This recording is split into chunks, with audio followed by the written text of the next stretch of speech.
দুনিয়ার শুরু লগ্ন থেকে এই পর্যন্ত ইহা থেকে কিয়ামত পর্যন্ত যত মানুষ আসবে, বিশেষ করে মুমিন মুমিনাত যারা আছে, ঈমানদারগণ, এই ঈমানদারগণ আল্লাহ সুবহানাহু ওয়া তাআলার নিয়ামতের মধ্যে সর্বদাই তারা লিপ্ত থাকে।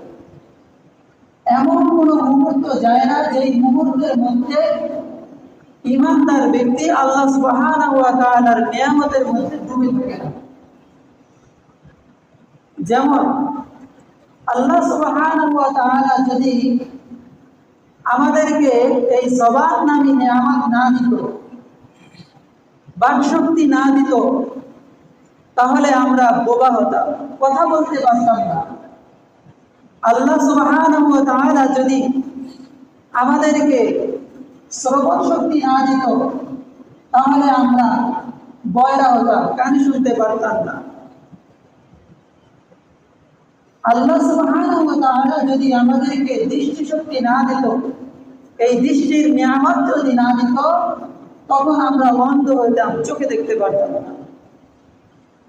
এরকম ভাবে আল্লাহ সুবহানাহু ওয়া তাআলা যদি আমাদেরকে ঈমানের দৌলত না দিত, তখন আমরা বেঈমান হতাম।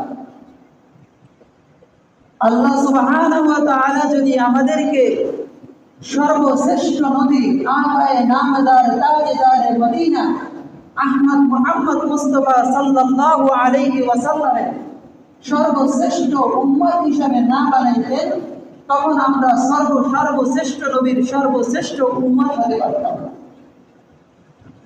কাজেই বোঝা গেল মুমিনরা সর্বদাই আল্লাহ সুবহানাহু ওয়া তাআলার অগণিত নিয়ামতের মধ্যে সর্বদা লিপ্ত থাকে।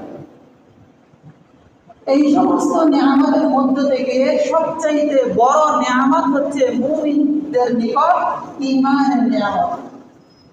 ঈমানের নিয়ামত হচ্ছে সবচাইতে বড় নিয়ামত। ঈমানের নিয়ামত সেটা সবচাইতে বড় নিয়ামত কেন? আল্লাহ সুবহানাহু ওয়া তাআলা নিজেই ঘোষণা করেন, قد أفلح المؤمنون। আল্লাহ সুবহানাহু ওয়া তাআলা বলেন, মুমিনরা সফলকাম হয়ে গেছে, তারা সফলতা অর্জন করেছে। আল্লাহর হাবিব সাল্লাল্লাহু আলাইহি ওয়াসাল্লাম ওমর ইবনুল খাত্তাবকে ইরশাদ করেন, তাকে ডাক দিয়ে বললেন, ইয়া ইবনুল খাত্তাব ইযহাব ফানাদিন নাস আন্নাহু লা ইয়াদখুলুল জান্নাতা ইল্লাল মুমিনুন। হে ওমর ইবনুল খাত্তাব, তুমি মানুষের নিকট যাও, মানুষের কাছে যাইয়া তাদেরকে খবর পৌঁছাই দাও, তাদের নিকট খবর পৌঁছাইয়া দাও, জান্নাতের মধ্যে মুমিন ব্যতীত অন্য কেউ যাইতে পারবে না। শুধুমাত্র জান্নাতের মধ্যে মুমিনরাই যাইতে পারবে, অন্য কেউ যাইতে পারবে না।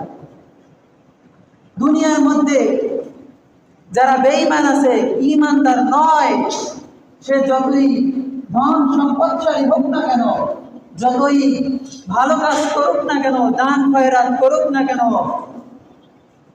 বলতেছে কাল কিয়ামতের ময়দানে এগুলো কোনো কাজে আসবে না, কাল কিয়ামতে কোনো কাজে আসবে না। তারা কোশ্চিন করেও কোনো সূরাতে জান্নাতে যাওয়ার কোনো সুযোগ তাদের থাকবে না। কাজেই বোঝা গেল মুমিনদের নিকট সবচাইতে বড় যে নিয়ামত হলো, সেই নিয়ামতটা হলো ঈমানের নিয়ামত। আর সাধারণ মানুষের একটা অভ্যাস আছে, যেই জিনিসটা যার কাছে যত প্রিয়, যত দামি, সে চায় সর্বদা সেই জিনিসটা তার কাছে চিরস্থায়ী ভাবে থাকুক, অর্থাৎ বহাল থাকুক, সর্বদা থাকুক, কখনো তার থেকে ছুটে না যায়, এটা মানুষ চায়। কাজেই ঈমানদারের নিকট যেহেতু সবচাইতে দামি মূল্যবান জিনিস হচ্ছে তার ঈমান, কাজেই এই ঈমানকে সর্বদা তার কাছে থাকুক, সর্বদা সে টিকিয়ে রাখতে পারুক, এই জন্য তার দুইটি কাজ করবে।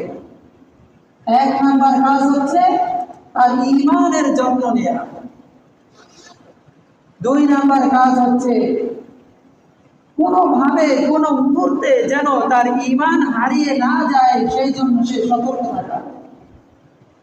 বলা হয়েছিল এক নাম্বার কাজ হচ্ছে ঈমানের যত্ন নেওয়া। ঈমানের যত্ন কিভাবে হবে? বলতেছে ঈমানের তাকাজা আছে, ঈমানের চাহিদা আছে, সেই চাহিদা যদি পূরণ করতে পারি, তাহলে ঈমানের যত্ন নেওয়া হয়েছে এই কথাটা বলা হবে।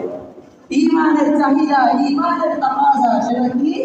বা ঈমানের তাকাজা, ঈমানের চাহাত হচ্ছে ঈমান চায় নামাজ পড়ো, ঈমান চায় তুমি নামাজ পড়ো, ঈমান চায় তুমি রোজা রাখো, ঈমান চায় তুমি তার কালাম তেলাওয়াত করো, কোরআন তেলাওয়াত করো, ঈমান চায় তুমি ভোর রাত্রে উঠে তাহাজ্জুদ নামাজ পড়ো, ঈমান চায় তুমি সর্বদা সত্য কথা বলো, ঈমান চায় তুমি সর্বদা হকের উপর থাকো, ঈমান চায় তুমি সর্বদা হালাল ইনকাম কামাই করো, ঈমান চায় ফিতনা ফাসাদ মারামারি কাটাকাটি থেকে তুমি বিরত থাকো। এগুলো হচ্ছে ঈমানের চাহিদা, ঈমানের তাকাজা। এগুলো যদি পূরণ করতে পারি তাহলে বলা হবে যে ঈমানের যত্ন নিতে পারছি। 2 নাম্বার কাজ হলো ঈমান যেন কোনো মুহূর্তে যেন হারিয়ে না যায় সেই ব্যাপারে সতর্ক থাকা।